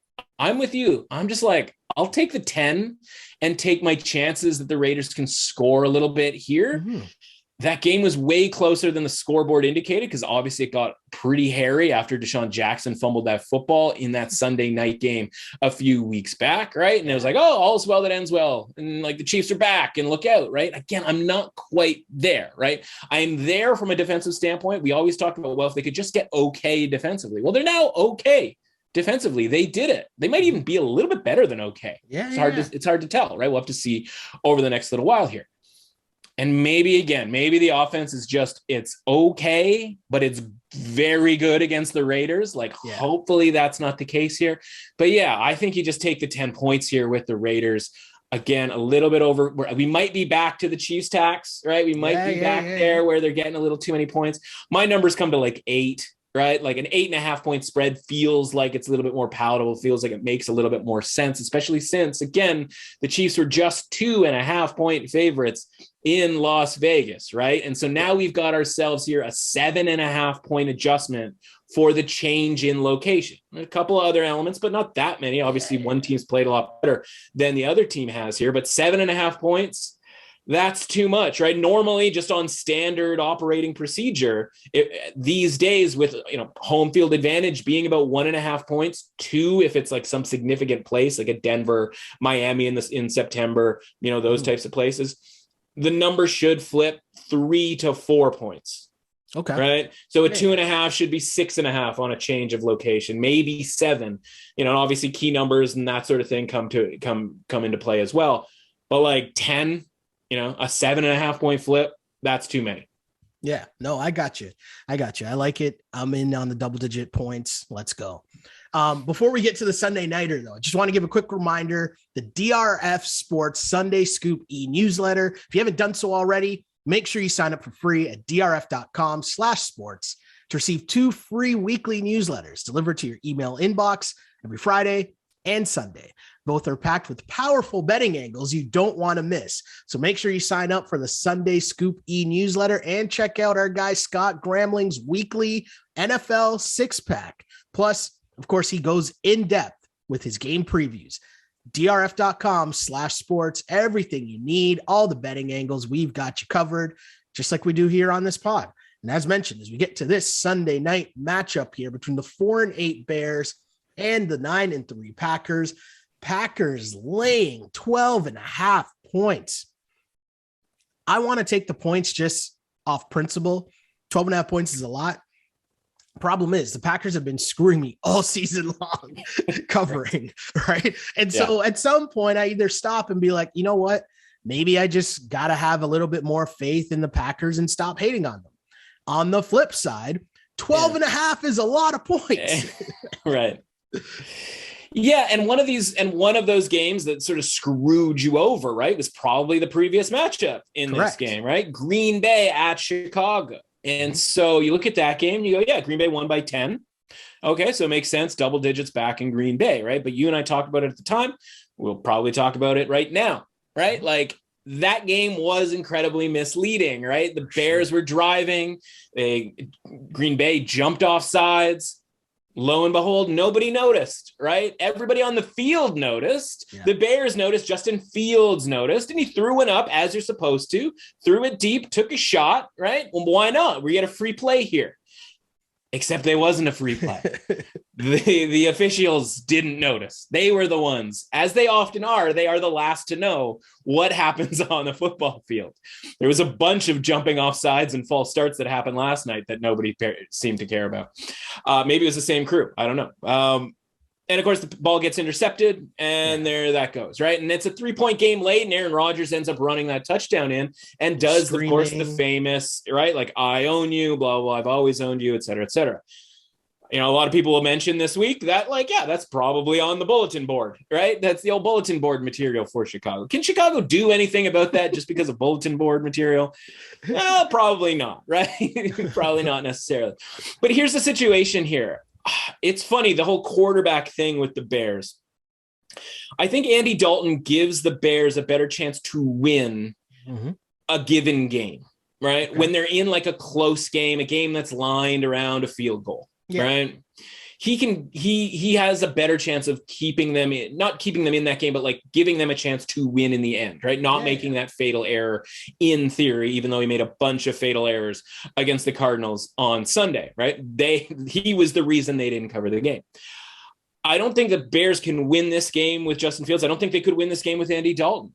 But I think Justin Fields gives the Bears a better chance to stay in games against better teams, right? i.e. covering a point spread of 12.5 points, right? Because he's not going to try to do the same stuff that Andy Dalton does from a throwing standpoint. He's going to get you a couple extra first downs, which in big numbered type games, right? We just need a few more first downs. We need a few more field goal attempts to just kind of stay in touch. We just need to be in touch at the end of the game to have the back door potentially be open, or to have the Packers at least somewhat worried and take some of the air out of the ball if they happen to be, say, up 10 points, right?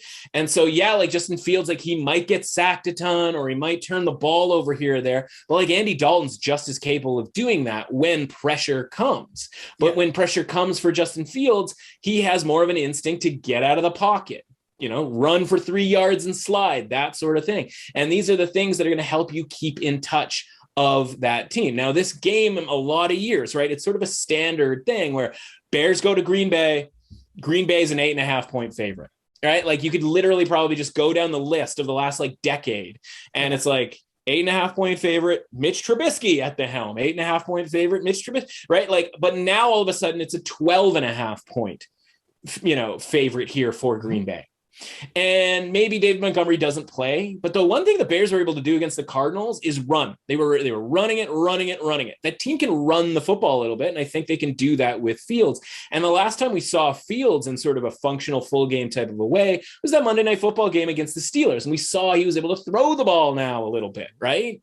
And so this isn't, I mean, listen, every game in theory is an important game for the Packers, and it's, Lambeau Field, a Sunday night, it's incredibly uncomfortable position to back the underdog in. And like you said, you've been consistently burned. But like, think about Washington, right? Like whether you want to sort of retrofit that game, the Washington Green Bay game, where, that was the force field game in front of the goal line, right? It's like, we saw that game. We saw Washington's ability to move the football and come very close every time to scoring just without scoring. Mm-hmm. And that allowed us to see value in Washington going forward, right? Like, if you just looked at the score, you'd be like, well, Washington stinks. They have no chance against Tampa Bay, blah, blah, blah. And then lo and behold, like we go, yeah, you know what? If they were able to compete with Green Bay, they can compete with Tampa Bay. And they did, and they covered, and they won that game outright. And now that started a win streak for them. So ipso facto, like maybe the Packers are a little bit overvalued because of all of the covering that you're doing, right? Like the minute everybody knows what your ATS record is the minute that you should go against what that ATS record is, right? Because at the end of the year, these teams finish, I'm going to use the 16-game schedule sort of concept, right? All of these teams finish 8-8, and like the best team against the spread, which is often one of the worst teams in the league because they cover a lot of underdog numbers, they often finish 10-6. Yeah. Maybe there's one team that finishes 11-5. Yeah. So if you think the Packers are going to finish this season 15-2 against the spread, like that fundamentally goes against the premise of the marketplace, right? Like the marketplace exists so as to not, or is to take advantage of these valuations, right? And that like the Packers shouldn't be covering every week. They're going to inflate the number because we want to bet the Packers because of how they have done in the past, but the past has nothing to do with the future. Mm-hmm. So this line should probably be 10. Yeah. It's 12.5. Now, are you going to get a circumstance here where the game's going to land on 11? I mean, maybe, right? Like maybe it's a 31-20 type game and we end up getting home when we otherwise wouldn't. But 10, 11, 12 is a pretty dead number. Who knows there? Yeah. I think that, listen, it might be 12 because, Green Bay goes for 2 to try to make it 14 or, some crazy stuff happens at the end. 12 is a pretty dead number. Again, you have to, it sucks, but you have to take the points here with the Bears and just hope Justin Fields can stay in touch with this Packers team on Sunday night. Makes a lot of sense to me. The 8-4 Rams are at the 10-2 Cardinals. And much like how I've been dissing the Packers the whole season, I've been doing the same with the Cards. And I mean, I got to ease my disrespect to the Cards for sure. Just like, we just talked about how I'm viewing the Packers, right? Right. But in this instance with this matchup here at 2.5, that's what kind of has me, pausing for a second here, not sure which side to be on. So my question to you first off is, where was this line? Like, where's this line coming from? Yeah. So again, it's funny. Like it feels like the Cardinals haven't played in months, right? Because like anything that was supposed to be a showdown game, right, against the Packers, whatever, didn't end up being that, at least in our eye, right? Like we go, okay, well, Green Bay won that game. Aaron Rodgers not really having any weapons or whatever, like, we downgrade the Cardinals for that, but then they immediately play those 3 games without Kyler Murray. Mm-hmm. And it's like, none of those games count as it pertains to where we would rate the Cardinals with Kyler Murray back. Right. It counts because you're impressed with how the rest of the team played against San Francisco. Then you are bummed out about how the rest of the team played against Carolina. And then you are impressed with how they played against Seattle. And you're just sitting there going like, I don't know what to make of this Cardinals team. Like they're better on the road. They're like 1 week they're good, 1 week they're bad with Colt McCoy. Like, I don't know. Right. And so like none of that kind of counts because it's kind of like the cold weather thing with the Patriots. Yeah. Right. It's like, why would I judge the Bills in a warm weather game this week based off of a cold weather game with gale force winds last week. Why would I judge the Cardinals with Colt McCoy when I need to be judging them with Kyler Murray? Yeah. Because the prices change, right? Like we saw the prices change every time Kyler Murray was last minute ruled out, even though we knew he was never going to play in any of those games, right? Yeah. And it was just a matter of like, do you take the Cardinals 2.5? Do you know, or the opposing team 6? And like, it's just all these different numbers are in our heads, right? It's like, can we just get back to a flat Kyler Murray rating, right? Like Kyler Murray Cardinals rating, and see where it goes from now? Because this like thing that they've tricked us in a way is like, what's the game? What is the game that they have played that with a full roster that we can point to and be like, that's the team that should be the number one rated team, not the number one team in the standings, because that's obviously win-loss stuff, but the number one rated team on our board, because I don't have them as our number one rated team because there isn't that game. Yeah. Because they should have beaten the Packers, but they didn't. Aaron Rodgers scooped them, right? Like they were sort of healthy against the Bears. Like, okay. Like they should have lost the game to the Vikings at home. They should have lost the game to the 49ers at home, you know, way back before Kyler Murray got hurt, right? And like, yeah, we're still giving them credit for blowing out the Titans and blowing out the Rams. In both cases, you and I were on the Cardinals that day. So that's outstanding, right? Like that supports where we have them rated opposed to those teams. The point is like, it's been a month plus since we've seen this team in a challenge type of a game, and challenge type of a game defined by the point spread, a point spread of about 3. And that's where this game opened. This was Cardinals by 3, but the money came in on the Rams instantly, which is to me a really interesting sign. Now, the problem is here, we have seen the Rams just 2 weeks ago get a bunch of money on the road when they opened as short underdogs. And that was against the Green Bay Packers. And how well did that go? Right? Oof, not well. Not well at all. And so it's very easy to look at that game and be like, well, I don't want anything to do with the Rams. Like they coughed it up against the Packers. Like that was brutal, blah, blah, blah, blah. But again, I still don't really know. We can't make these definitive claims about the Cardinals. And so the last time these two teams played, the Cardinals, you'll recall, remember they opened like 6. The Rams were 6-point favorites. And we were like, God, that's too high. And then we like grabbed it at 4.5 and it closed like 3.5. And the Cardinals ended up winning. And we were like, yeah, that's awesome. They won on the money line. We had that too, all of those things, right? But the point is the close was still 3.5.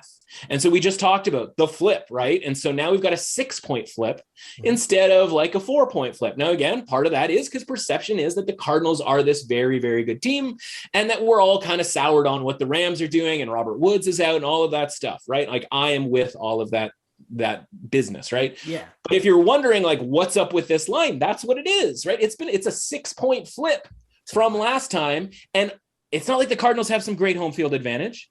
Nope. And it's not like the Rams had some great home field advantage built into their line either. So if you give, I always say like, okay, bare minimum, unless you're absolutely horrendous at home, I'm going to give you a point for home field advantage, which means a 2-point flip should be in order. So we got a 6-point flip on something that home field advantage is a 2-point flip. So are we changing our opinion on these teams? I know there's a lot of numbers and flipping and math. No. Are we changing our opinion by 4 points? No. Right? Have the Rams changed 4 points since last time they played? Have the Cardinals changed 4 points? Well, the Cardinals can't have changed 4 points because their team hasn't played in full, right? Shouts to Colt McCoy. Shouts to Colt McCoy 2 out of 3 games, right? Like unshouts to him against Carolina at home where they got blown out, right? But apparently we've all forgotten about that. And so that's why this line exists, right? And so for me, this is one where you just take the Rams here plus 2.5. And well, I'll put it this way. You wait till Monday and you hope this line goes back to 3 because you and I both know that people are going to want to bet on the Cardinals. Now, are the people wrong all the time? No, the people aren't wrong all the time. They're right about 50% of the time, and they slowly lose on the juice. And so for me here, I would love the 3 to come back. I will take the 3 here with the Rams, but I'm going to wait until Monday to do so. So hopefully all of that makes sense as far as the line move and all of that sort of thing. And you can make that judgment for yourself. Is there a 4-point swing here necessarily for these two teams? I don't think so. For whatever reason, the Cardinals seem to be better on the road. But again, that's small sample size too, right? Yeah. Like their home record, the only real good game they've played at home was against the Texans. I watched every bit of that game, and it took them a minute to sort of stretch away from the Texans when the Texans couldn't do anything offensively. Again, this is why I'm just not sold, because we haven't had these showdown matchups with the Cardinals where we're being able to see what their true value is here over the course of a full 17-game season. And we may never, right? Like Monday night will obviously go a long way here. But again, who knows right now with this Cardinals team, because there isn't enough of a sample size. So I'll try the Rams here, but let's get 3 on Monday. I like it. And also college sports just in general, yes, doing it right now because, bowl season is upon us. Obviously there's big games coming up, and we talked on Tuesday about some of the bowl games and line movements. And so what's going on there just in terms of some of those numbers, and where is the value? Either we're losing value or gaining value at certain points, but what's going on with some of the bowl games and the numbers? Yeah, a little bit of a reprieve this week, right? We don't have the hurry up offense necessarily to make a bunch of plays here. We do have the Army-Navy game. I wrote about that over at The Score, so you can check out that if you want a play in that game. It is literally the only game in town on Saturday. But as far as the bowl game stuff, right? It's even since Tuesday. We talked on Tuesday about, how quickly things move, where it's like you got to be on top of stuff on Sunday, and you can get a ton of line value betting on Sunday. And then Tuesday rolls around, and it's like, what's left out there? And there's 42 games, so there's some bets still to be made. And we talked about the idea that Iowa State Clemson, right? Like, what does Clemson care about this football game? And that Iowa State, I thought, should be favored in this game. Well, guess what?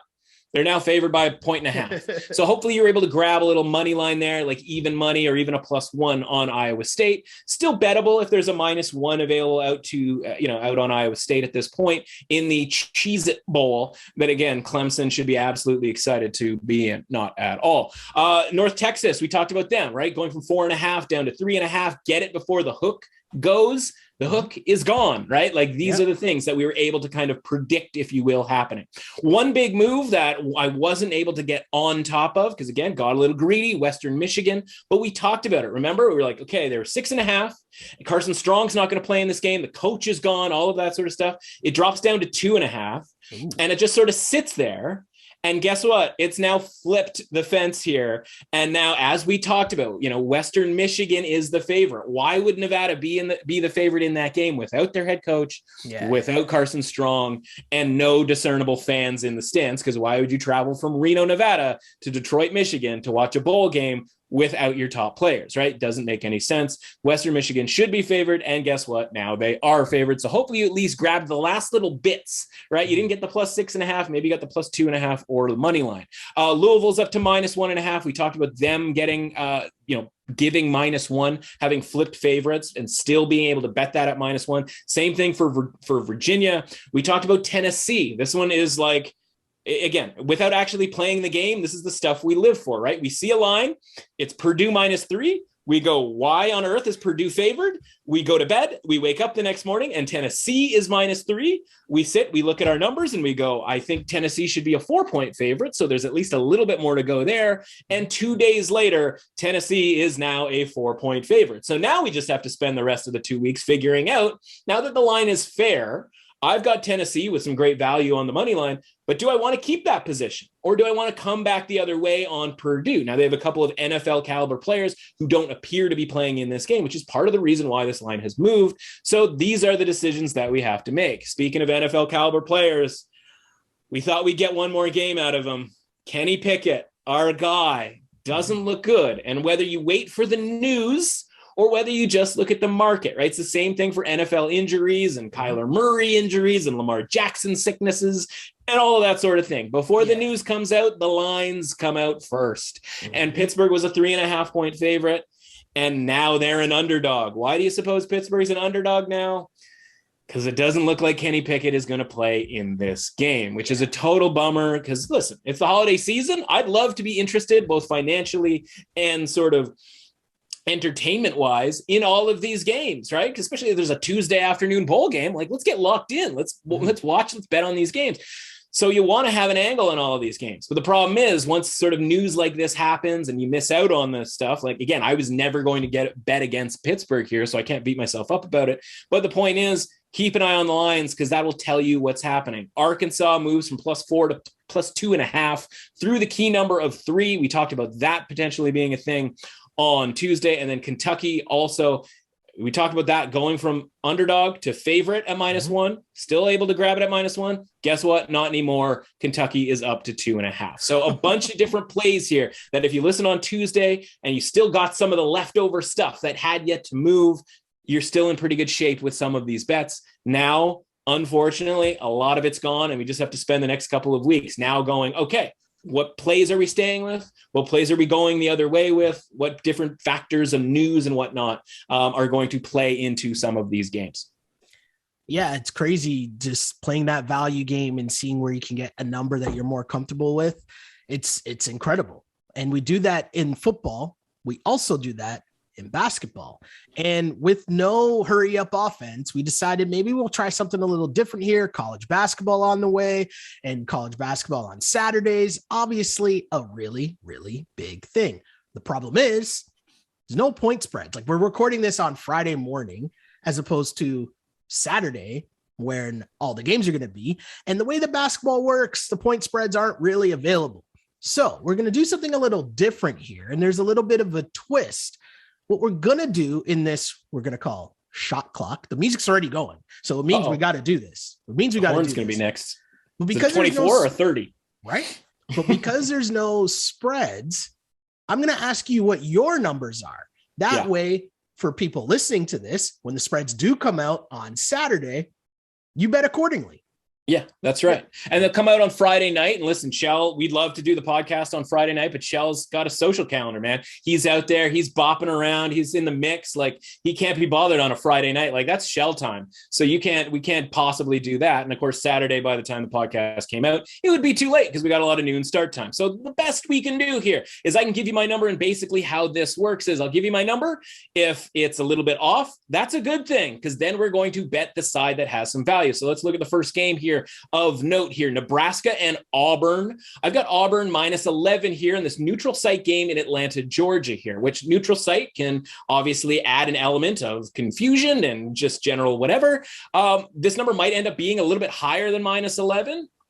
That's fine. I'll take Nebraska in that situation. If it's lower than -11, I will be taking Auburn. That's fundamentally how this works. Now, listen, you got to be on point here. Maybe there's injuries. Maybe there's last-minute guys being out that affect the line. Sometimes that happens. There are certain circumstances that we can't always predict or control or even necessarily know about on Friday morning. So keep that, grain of salt, blah, blah, blah. Wisconsin at Ohio State. And man, I came so close to betting Indiana +4.5 on Wednesday night. So close. And that would have just absolutely broken me. So fortunately, I'm still up. I'm still fired up about the season because that one would have hurt. For those of you not aware, Wisconsin came from 22 points down to cover -4.5, which is just absolutely ridiculous.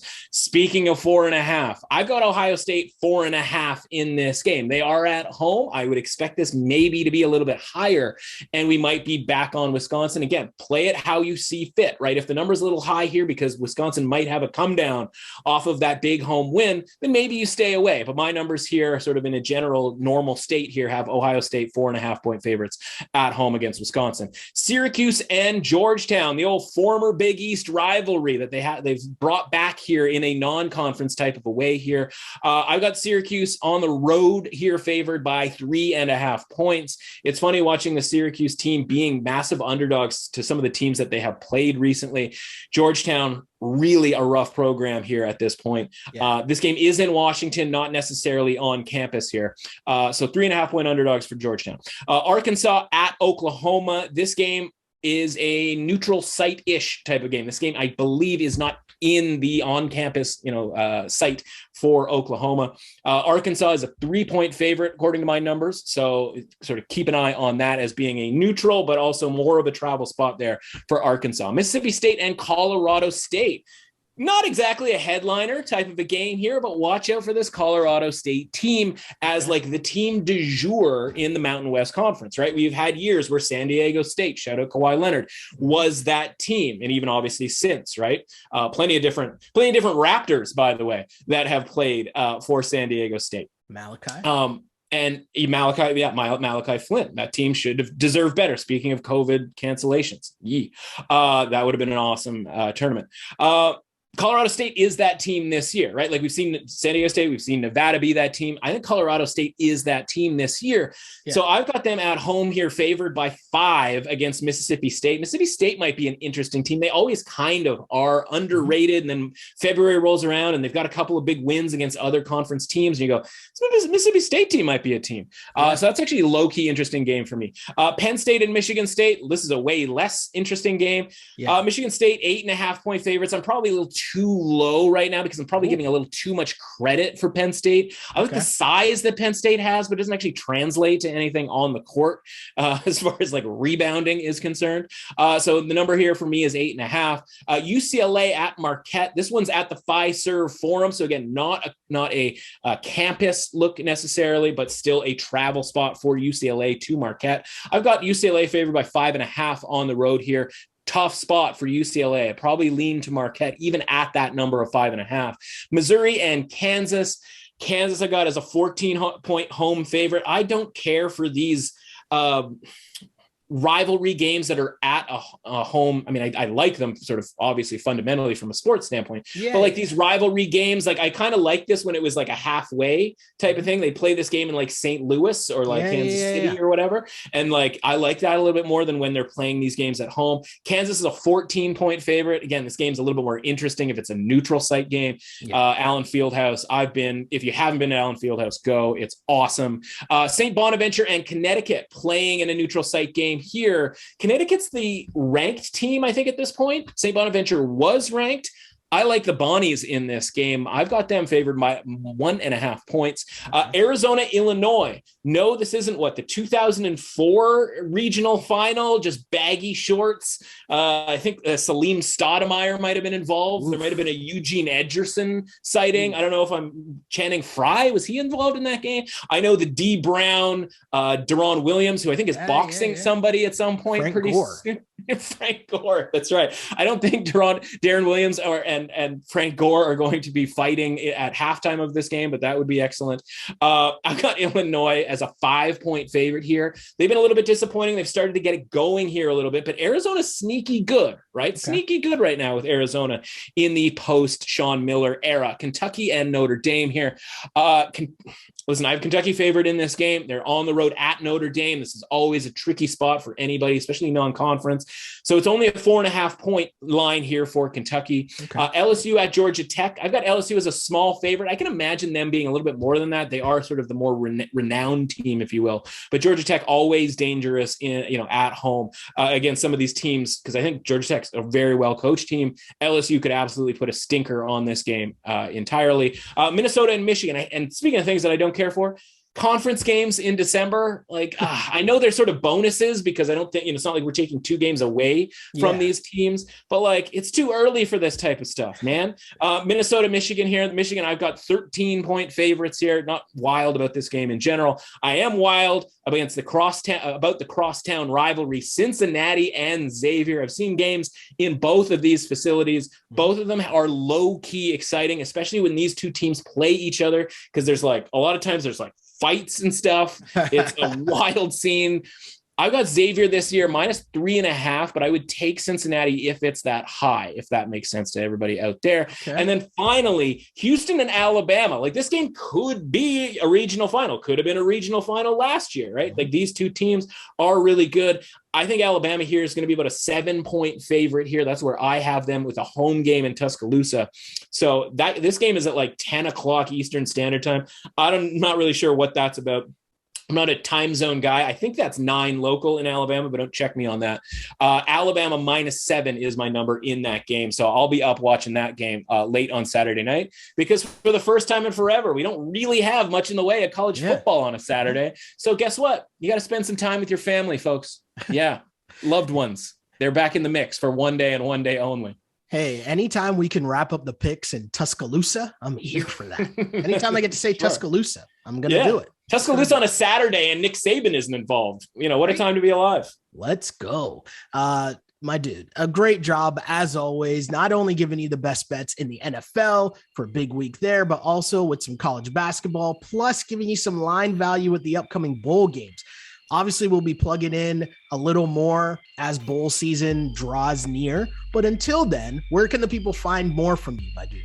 Yeah, at MRuss Authentic on Twitter, MRUSS Authentic on Twitter. Everything that I do over at The Score gets retweeted through there. So if you're wondering, you're like, hey, I didn't know that he was on the over Ben Roethlisberger passing yards or the Justin Jefferson anytime touchdown or the over in this game, because we didn't talk about it on the podcast. We talk sides. We never talk totals. I never really bet totals, but it came to a point where I had to write something. I knew some of my cohorts over at The Score were going to play the Vikings -3. I mentioned, yeah, I'm on that the same way that we talked about it on Tuesday, but I also gave the total on the over, and I think I've bet 6 totals this season in the NFL. That's how little I play the totals.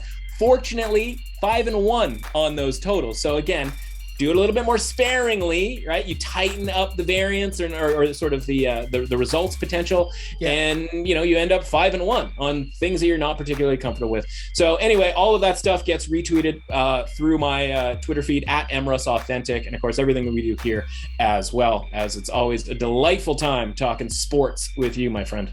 Great times as always, man. We'll do it again soon. You got it.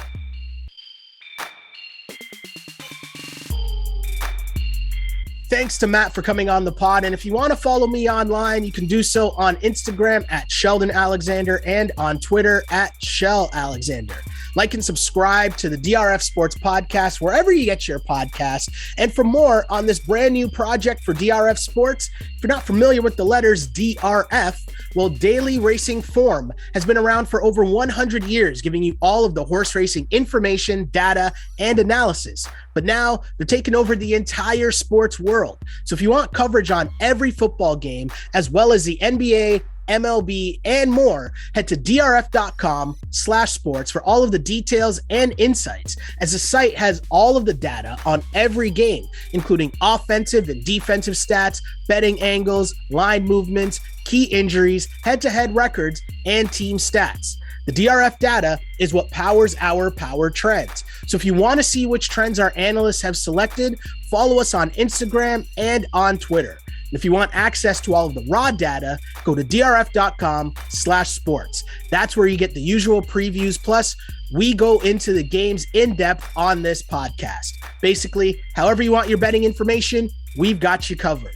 That's all I got for now on this, the DRF Sports Podcast. Remember to catch us every Tuesday and Friday. My name is Sheldon Alexander, and until next time, see ya. Thanks for listening to the DRF Sports Podcast. Please subscribe, rate, and review the show. For more sports betting advice, go to drf.com/sports and follow on Twitter at DRF_sports.